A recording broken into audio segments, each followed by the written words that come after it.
அனைவருக்கும் வணக்கம் மக்களே, வணக்கம். சற்று முன் கிடைத்திருக்கக்கூடிய ஒரு மிக மிக முக்கியமான செய்தி ஒன்று வெளியாகியுள்ளது. சற்று முன் செந்தில் பாலாஜி கொடுத்த திடீர் வாக்குமூலம், போலீஸ் குவிப்பு, இது மாதிரி செய்திகள் வெளியாகிருக்கும் நிலையில் தமிழகத்தில் பெரும் பரபரப்பை ஏற்படுத்தியிருக்கு. இதை பற்றி தான் இந்த வீடியோவில் நம்ம முழுமையாக பார்க்க போகிறோம். அதுக்கு முன்னாடி நம்ம சேனலுக்கு இப்போ தான் முதல் முறையாக வந்திருக்கீங்க அப்படின்னா நம்ம சேனலை சப்ஸ்கிரைப் பண்ணி சப்போர்ட் பண்ணுங்கள். வாங்க வீடியோக்குள்ளே போகலாம். செந்தில் பாலாஜி அவர்கள் மீது பார்த்தீங்கன்னா அமலாக்கத்துறை 1.5 வருட காலமாகவே புழல் சிறையிலே இருக்கார் இல்லையா.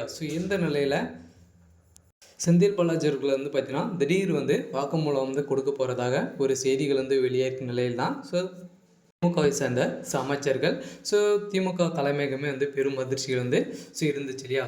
இந்த நிலையில் ஆளுநர் அதிரடியாக ஒரு உத்தரவு போட்டிருக்கிற நிலையெல்லாம் செந்தில் பாலாஜி அவர்கள் கொடுத்த வாக்குமூலம் முதல்வர் ஸ்டாலின் அவர்கள் அதிரடியாக சிக்கியிருக்காரு. இந்த நிலையில் தான் ஏற்கனவே செந்தில் பாலாஜி அவர்கள் புழல் சிறையிலிருந்து இருந்து வருகின்ற நிலையில் அமைச்சரவை மாற்றம் கூட பார்த்தீங்கன்னா நிறுத்தி வச்சிருக்கிறதாக ஒரு செய்திகள் வெளியாகிருக்கு இல்லையா.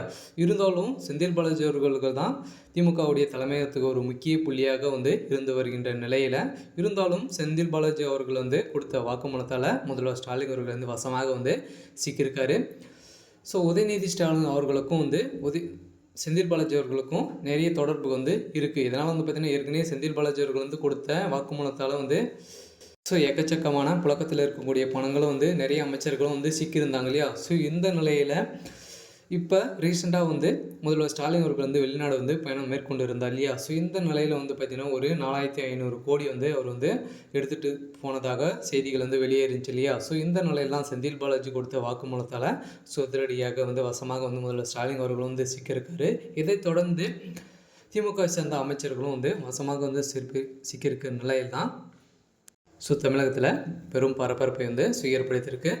திமுகவுடைய அமைச்சர் தலைமையகத்துக்கும் பெரிய ஊழல் செஞ்சுருக்காங்க இல்லையா. திமுக சேர்ந்த அமைச்சர்களும் நிறைய ஊழல் வசமாக சிக்கியிருக்கிற நிலையில் இவங்களும் தலையிட்டாங்க அப்படின்னா அமலாக்கத்துறை அதிரடியாக உடைய வழக்குகளையும் எடுத்து இவங்களும் பார்த்தீங்கன்னா புழல் சிறை அடைக்கிறதுக்கான அனைத்து ஏற்பாடுகளும் திமுக சேர்ந்த அமைச்சர்கள் சிக்கியிருக்காங்க. இருந்தாலும் அவங்க பார்த்தீங்கன்னா இடைக்கால தடையை தான் விதிச்சிருக்காங்க.